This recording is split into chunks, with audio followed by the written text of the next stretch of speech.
दोस्तों, आज हम आपके पास एक स्पेशल क्राइम वीडियो लेकर हाजिर हैं। तो ये बात नई दिल्ली की है। ज़रा सोचिए, आपको अगर हर महीने 50,000 रुपये सैलरी मिलती हो, अचानक बढ़कर वो 80,000 रुपये के तौर पर आपके बैंक खाते में आने लगे बिना किसी नोटिस या बोनस के, आपका पहला ख्याल क्या होगा?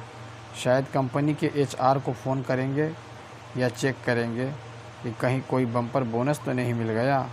लेकिन घोड़े की क्लिनिक में काम करने वाली एक महिला ने ऐसा कुछ नहीं किया।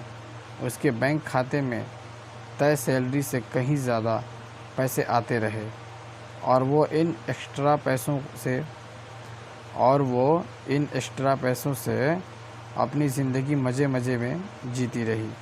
कोई सवाल न कोई चिंता, न पूरी बेफिक्री के साथ वो महिला इन रुपए से ऐश करती रही, शॉपिंग करती रही, नया घर खरीद लिया और महंगे रेस्टोरेंट में शानदार खाने का लुत्फ़ उठाया। 11 महीने तक खाते में सैलरी से ज़्यादा पैसे आते रहे और जब ये पूरी कहानी खुली तो महिला को गिरफ़्तार कर लिया गया। उसे वो एक्स्ट्रा रकम वापस मांगी गई जो उसके खाते में आई थी, तो महिला ने पैसे देने से साफ इनकार किया। पहले ही उड़ा चुकी थी क्योंकि सारे पैसे वो। आइए आपको मैं ये पूरा किस्सा बताता हूँ।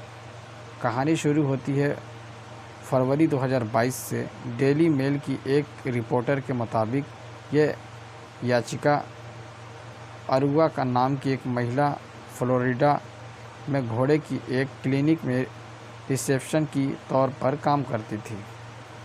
पिछले कई सालों से यह काम चल रहा था। 19 वर्षीय अरुआ को महीने की पहली तारीख को अपनी सैलरी का इंतज़ार था, लेकिन जब उसके मोबाइल पर सैलरी के मैसेज आए तो वो चौंक गई।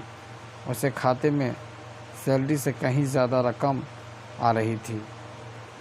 इस बारे में ना ही अपनी क्लिनिक के किसी अधिकारी से पूछी और ना ही किसी को बताया। अकाउंट में ज़्यादा सैलरी आ गई तो उसे लगा शायद ये रकम उसके काम से खुश होकर क्लिनिक के मालिक ने दिया है, इसे बोनस के तौर पर भेजी है उसे। दोस्तों, इसी तरह चलता रहा। 11 महीने तक उसके बैंक खाते में ये पैसे क्रेडिट होते रहे। अरुआ ने पुलिस को बताया कि उसने पहले अफवाह सुनी थी कि पिछले रिसेप्शन में अप्लाई पर जैसे बचाने के लिए बोनस मिला था। 27 जून को अरुआ को गिरफ़्तार किया गया। पुलिस पूछताछ में पता चला कि अरुआ ने इन पैसों से फर्नीचर खरीदा, एक घर खरीदा और महंगे रेस्टोरेंट खरीदे गए। हज़ारों डॉलर की रकम उसने मामा डियोक्स नाम के एक आदमी को ऑनलाइन ट्रांसफ़र किया था। लौटाए 1,66,00,000 रुपये।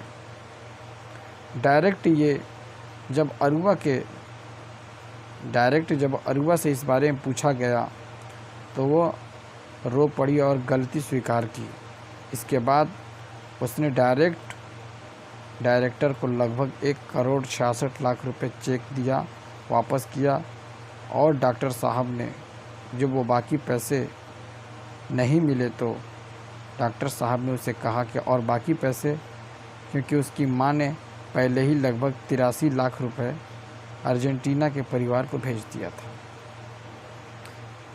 अरुआ के ऊपर क्लिनिक में एक बड़ी मनी लॉन्ड्रिंग का केस लग गया उसके ऊपर। दोस्तों, हमें इस बात से पता ये चलता है कि पैसा अगर कहीं से आ रहा है तो वो हमारा है या नहीं है, और अगर हमें मालूम नहीं है कि यह हमारा है भी या नहीं, याद रखो यूज़ करने के बाद चुकाने में हालत ख़राब हो सकती है आपकी।